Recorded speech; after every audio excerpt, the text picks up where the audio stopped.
Hey there, Dess fam. Welcome to the Dess podcast, and I'm here with a very special guest. But first and foremost, you know we always keep it real, raw, and always entertaining. So I'm gonna let y'all see my special guest though. In 3, 2, 1. What's on with it, y'all? It's your girl, Rolling with Melia. And y'all already know we about to get into some interesting things. So yeah, make sure y'all stick around. All right. That's what's up. Bet. So while we're here, we're in NOLA. This is your community, right? This is where you grew up in. What area did you grow up in? The 7th Ward. Okay. Yeah. Bet. All right. So while we're here, let's just talk about your story, okay? Okay. So not too many people know about your story and everything that's happened. I know you did like bits and pieces on social media kind of talking about it and stuff like that. But I just wanted to give you this platform to tell your story because you're the only one that can tell your story, like your voice, you know. So I just wanted to let you know and let you be heard. But I did want to tell you like something I really liked that you had on your brand was a quote that you had lived by. Like my quote is, start unknown and finish unforgettable. And when I was looking at yours, I was like, man, this is so good. So I want to tell the audience what it is first. All right. So when it came down to it, her quote was, no limit soldier, I thought I told you I won't stop. Can't stop, won't stop. Can't stop, won't stop. So with that being said, let's talk about your story. Let's talk about how you're a survivor, how you keep pushing, how you keep going, where it started from, and how you're here now. Okay, so the accident started May 4th, 2013. So a lot of people think that I was born like this, but I really wasn't. Like it's been almost 11 years that I've been in a chair. So anyway, I was actually out celebrating like a milestone. I had just gotten a new job. I was in school. I thought I was doing it, right? So I'm like, you know what I'm saying? Let's go have some drinks on Bourbon, me and my little cousin. So we had a couple drinks before we left to go to Bourbon. So once we got to Bourbon, we had no drinks.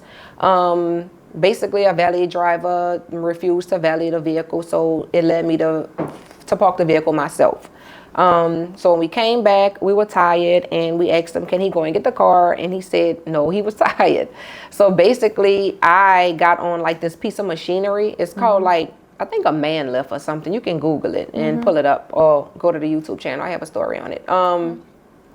So basically I got on it and I miscounted the floors. So instead of me counting the basement, first, second, third, fourth, I counted just straight first, second, third. So quite naturally when I got to the top, my count was off and it was no more floors to like get off the elevator on. Wow. And so I looked up and I just saw a big reel, you know, to bring the conveyor belt down the other side. And then when I looked down, it was like nothing but a small platform to jump back on. So if I would have jumped backwards, I could have still fell down this hole. So I decided when I got to the top, instead of me letting the belt roll me down head first, I knew I would like instantly die.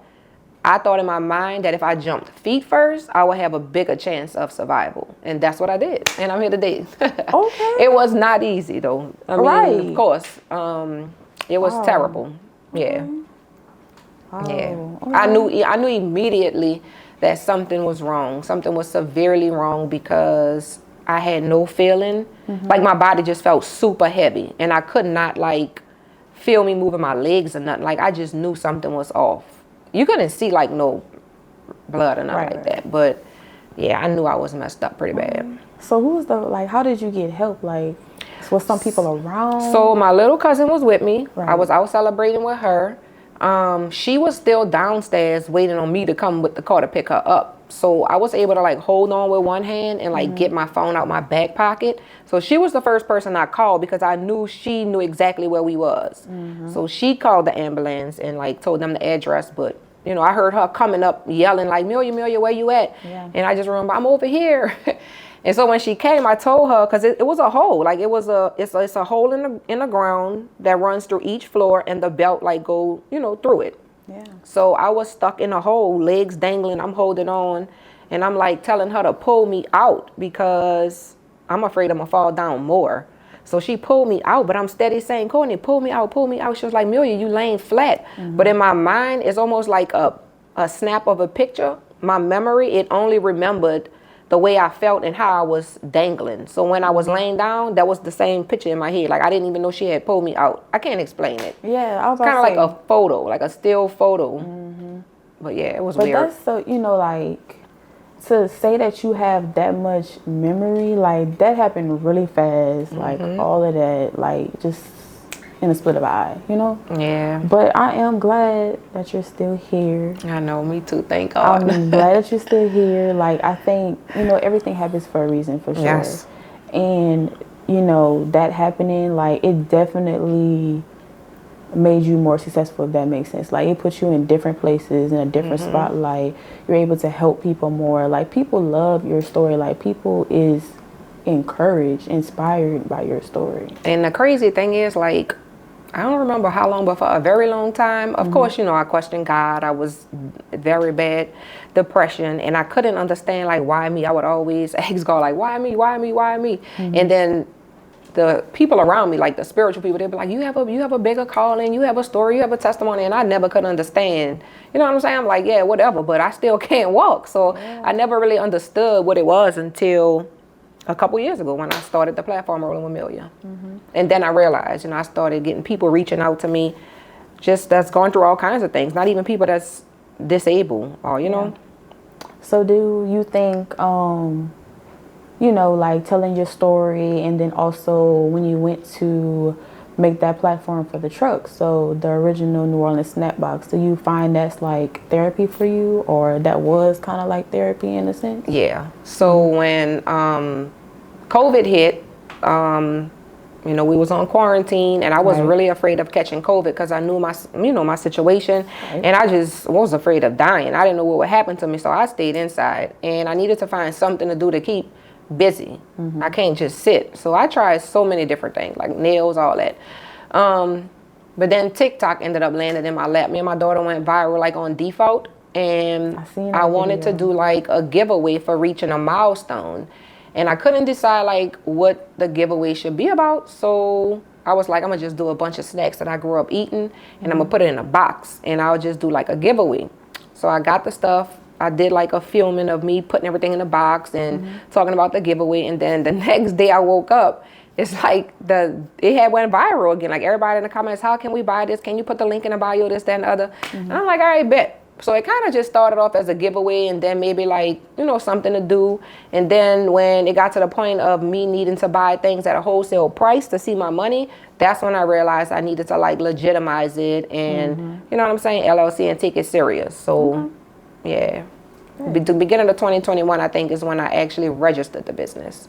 Okay, good. I like that. That was how the snack box got started. And then the Spice Bowls came about kind of like in 2022. It was kind of like a viral thing on social media, and wasn't quite viral, but kind of viral. And then my platform, being that I did food, they just kept wanting me to do it. So I finally did it, and I knew it kind of would take off because, I mean, you know how Louisiana feel about their food, course, right? Especially that spicy food. Yeah, so that's kind of how the Spice Bowl, and we've kind of been going strong ever since with the spicy bowls. Okay. But yeah, you doing spicy bowls, you doing what, pig lip, you doing candy grapes, candy pineapple, candy watermelon. At this point, you just doing it all. Yeah, and at this point, I can't even believe that I used to do that myself. Yeah.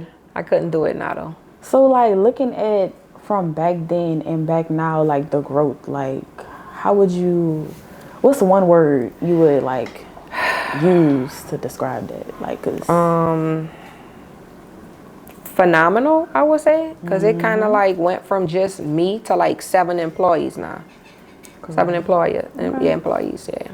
And then y'all also have what, the cold drinks too? Now that's cold drinks with ice, Isis. Yeah, she have her line of drinks, and she, I think she just dropped a new flavor, a tropical tris, I believe.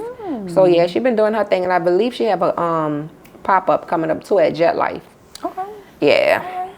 Sound good. So we making moves over here. We making money. Trying to do a little giving something. back to the community. For sure. Yeah, that's something I like to do.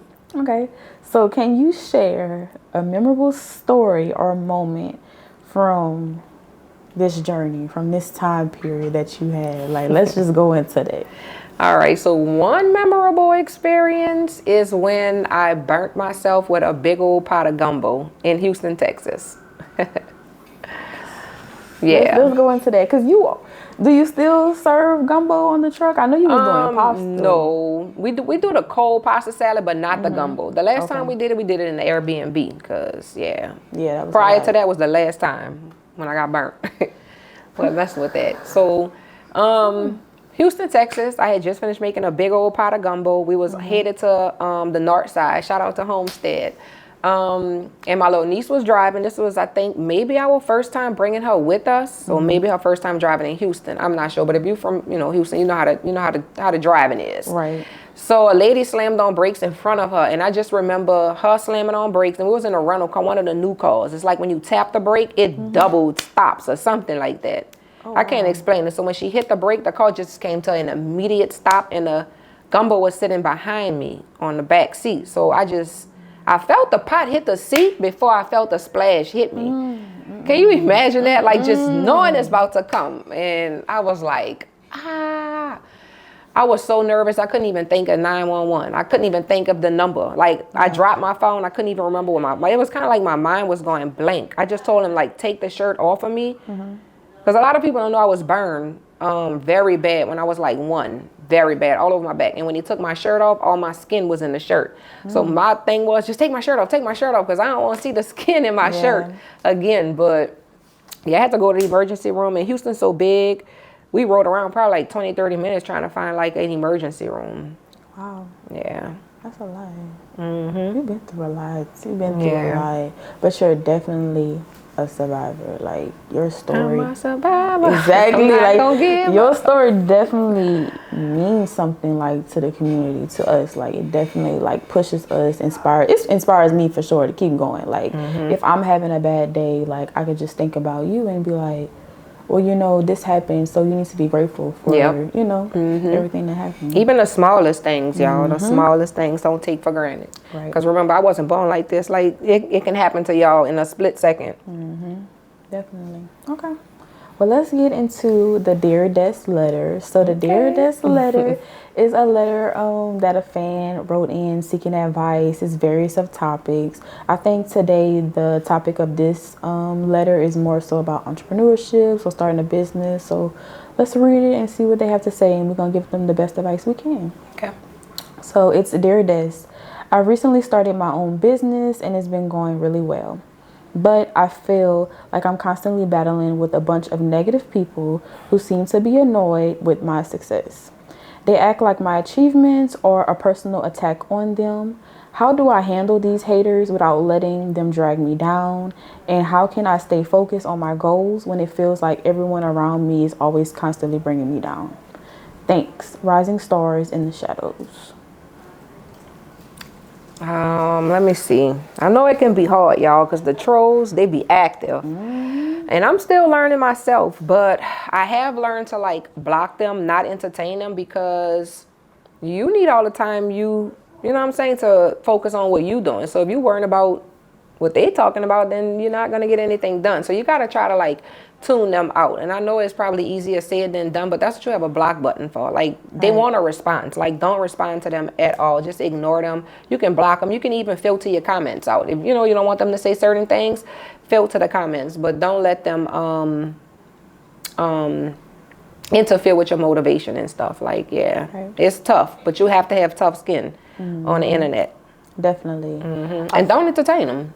Yeah, for sure. That I feel like when you just put your business out, like you give people more access to your life, you have to expect that, because there's just gonna be so many comments, so many people talking about this and that. But if you have a strong level head and you just committed to like your goals and your future, you could overpass that. Definitely. If you keep the key. Yeah. And a lot of times they're really projecting their life onto you. Like whatever it is going on in their life, they're going to project it onto you. So you just have to know that. Miserable. Yep, misery loves company. Exactly. And it takes time to like run a business. So when I see people like just constantly trolling and comment negative things, I automatically know that they have nothing going on, because I don't have that kind of time. I know most business owners probably don't. Like, you know what I mean? Like that's how you know that they don't have anything going on for themselves. That's true. I mean, that's a fact. That's true. Okay. Well, that was some good advice we gave them. I think they should I hope so. appreciate that. All right. If y'all have any other questions for us, either me or Amelia or any other of my guests, please comment underneath the video, or you can send it to the Gmail that's going to be listed in the video. All right. So let's get into our next segment. So I'm trying to start a business with a game, okay? I'm trying to get into a gaming world. So I have a game called Dess Lights. And we've been testing it out, trying to see basically what the audience like, what the guests like. So we got to play a little trial of it real quick. All right, let's do it. So it's kind of like Family Feud in a way, all right? Okay. So first question. It says, name a popular food item you'll find in a New Orleans festival. Red beans. Okay. That's the top answer. That's the top answer on the board. Okay. Ding, ding, ding, ding. Okay. So, what's a common challenge for small business owners? In my opinion, I think marketing and exposure. Okay, Definitely. For sure. Marketing was a number 2 answer. Okay, we on the board. We on the charts. All right, let's get into our next question. Name an essential item for a successful food truck. Like food item? Or just It can be food item, but I will stick to more general. All right. You're gonna be like, ain't no way. It's common. It's like real common. Like you would never think that. It just brushed over. I would say the presentation is really not the word I'm looking for, but it should be something catchy, like visual, like a fire paint job or rapping or something. Okay, yeah, we could get into that. So the number 1 answer on the board was a reliable vehicle. Oh yeah. The number 2 answer was cooking equipment. Number 3, menu board. But I could take menu board with the creativity that we just talked about. And then point of sale of system. And then last one is permits and licenses. Yeah. So yeah, that's that. Okay, we good. We got like what, 50 points on the board, 60 points? I don't know. We got some points though. All right. Last question. What's a popular activity at a New Orleans celebration? Second line band? Yup. Ding, ding, ding. Was that number 1? It was. Stop it said playing. Mardi Gras and second line. It was number 1. Okay. Okay, so we good. If we It was either that or the bus stop. right, true. So me and you will team up and we go on a Family Feud. We'll win it. We'll win the whole Let's thing. do it. When you coming back to New Orleans? Because I always wanted to be on Family Feud. I ain't even gonna lie. I don't know. I might come back in 2 weeks. I'm gonna look at my schedule. I might come back in 2 weeks. Okay, y'all. So we want to thank Amelia for coming to the podcast. Thank you for sharing your story. Thank y'all for having me. You know, just being here. Like we really do appreciate you. Well, I appreciate y'all for having me and giving me the opportunity. Definitely, Period. of course. All right, y'all. So stay tuned for the next podcast we have. Please check out the socials. Stop at the snack box truck and get your good, y'all. It is so good. I'm telling y'all, it's so finger licking good. Okay? But anyway, we're going to see y'all next time. Bye. Love you.